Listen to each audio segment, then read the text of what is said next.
August 24th. Oh, we're taking it back. Okay. The New York Times publishes its piece entitled Giannis Antetokounmpo Wants It All, even if it's not in Milwaukee. Ooh. September 27th, the Bucks trade for Dame Lillard. Become the betting fave to win the NBA title. Let's talk to Bobby Marks, ESPN NBA front office insider. How's it going, Bobby? Thanks for doing this.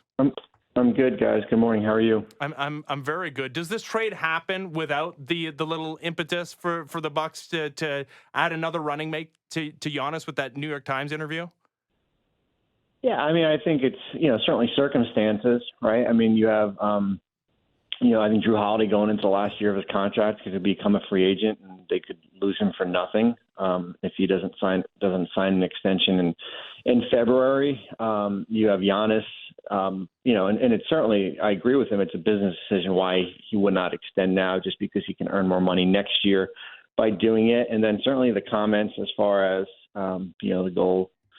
He's going to look at the big picture as far as if Milwaukee is the goal is still to win a championship, which I kind of thought was pretty funny considering that they've got the most wins in the last 4 years and they paid the luxury tax the last 4 years too. So you can kind of take that with a grain of salt. But yeah, I just think it's similar to where they were back in 2020 when he was Supermax eligible to sign, and they go out and get Drew Holiday from New Orleans, and you go out and you out and get Damian Lillard now for them. I just kind of I know the Lillard money is a lot.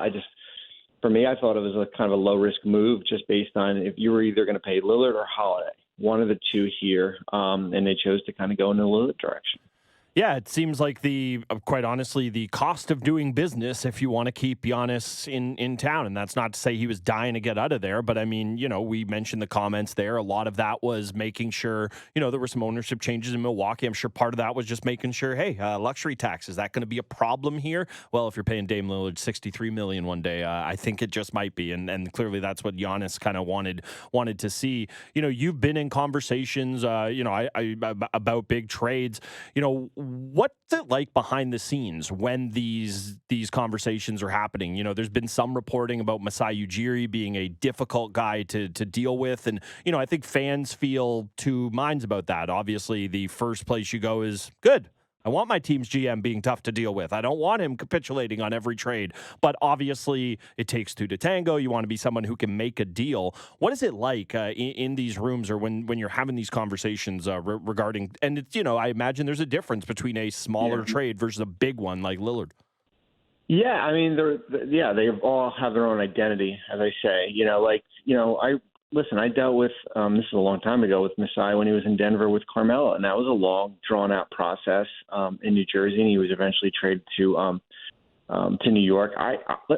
If you're going to go out and go after a franchise guy with $250 million on his contract, then you're going to part ways with draft picks and key players, and it's a huge risk, and I think that's why you saw it drawn out from Portland's perspective. Lillard has to be traded on July 1st, and here we are on September 27th, and he's finally traded here. Or there are some times when you're closer to the deadline and there's a little bit more pressure on you because there's a ticking clock, you're forced to do something. I think there was a little bit of an artificial deadline here just because training camp starts, media days, Monday for most teams, Tuesday you get on the court. You wanted to have a resolution here, and I think from Masai's perspective here, as I said, you've got to get it right. If it's not just about getting Damian Lillard, it's about figuring out Pascal Siakam, whether it was OG Anunoby part of the deal, Scotty Barnes. What do we have left to compete for a championship? And if it's basically Lillard, Siakam, Barnes, and then basically Pirtle and filler, no draft picks here, you have to ask yourself the big question: Is it a championship team? And what happens a year from now if it's not? And then does Lillard ask to be traded? And I don't fault him from not, I don't know about going through with it, but kind of jumping 2 feet into the deep end. Now the big thing is, and I'm sure for Toronto fans, is that what happens now with this roster moving forward? You can't be in a position where you were this past offseason, where Fred leaves and you have basically the non-tax mid-level exception in Dennis Schroeder, who's a nice player, to replace him. You can't go into next offseason and all of a sudden Siakam signs elsewhere, OG somewhere else, and now you're really looking at Scotty Barnes and cap space. Like that's not how it's going to be, unless you really want to just do a total tear down here. So that's where I think the eyes of the NBA are going to be focused on as far as what happens in Toronto, what's next in Toronto. Yeah, I mean, that's the most interesting part of this, Bobby. I mean, added to the fact that the Raptors don't control their own first-round pick this season. It's top 6 protected. But, yeah, it went to San Antonio in the Jakob deal. And you talk about the pressure that general managers are under when they're undergoing these trade conversations, and that Masai Ujiri has operated as a guy that has time to make these decisions.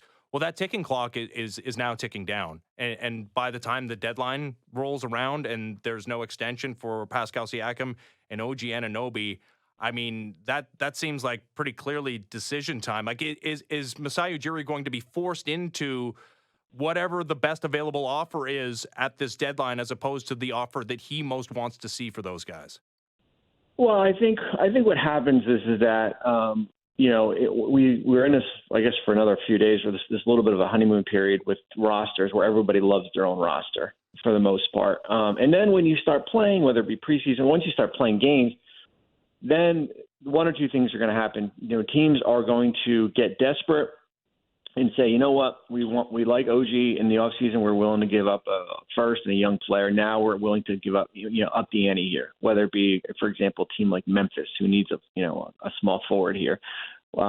It puts pressure on organizations. Now the downside is that if there is no other teams out there, what do you do come the deadline? If OG's got a 4 years, 117. I don't think he will sign that extension. He has up until June 30th. And for any team, so this is not just Toronto, he's going to be likely an unrestricted free agent. So if you're a team out there, you have to have your mindset. If we give up 3 first-round picks for him, are we comfortable paying him 4 years, $200 million, 5 years, 5 years, 160? He's going to get what Jeremy Grant got. I mean, Jeremy Grant got 5 for 160, and OG's a better player.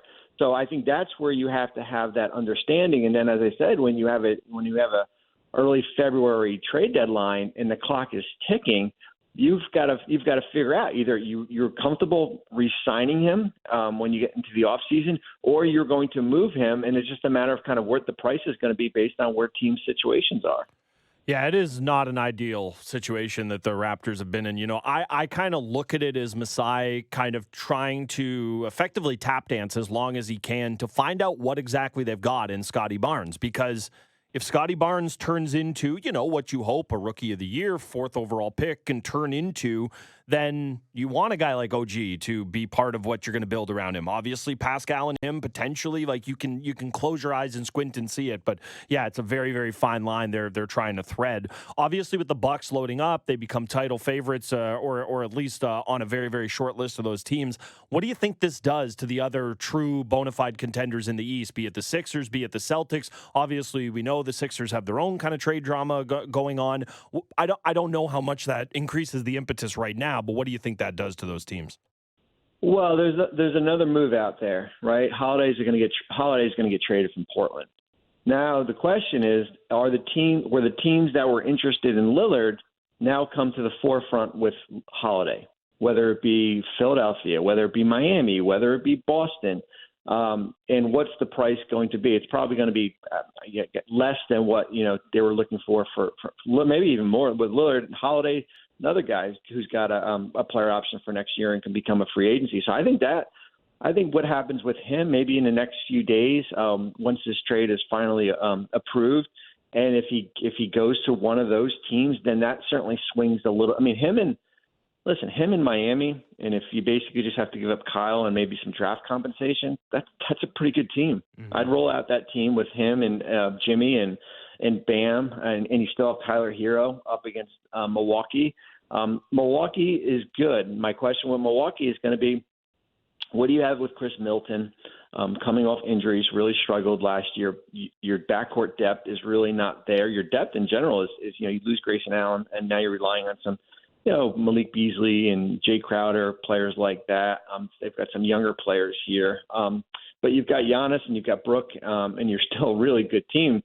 The bonus in Milwaukee too is that you got Terry Stotts, who was Lillard's coach in Portland for a long time.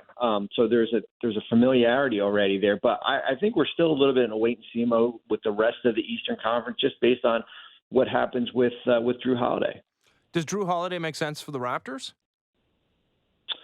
He does. I think you have to have – it's one of two things you have to look at it. Is he a rental?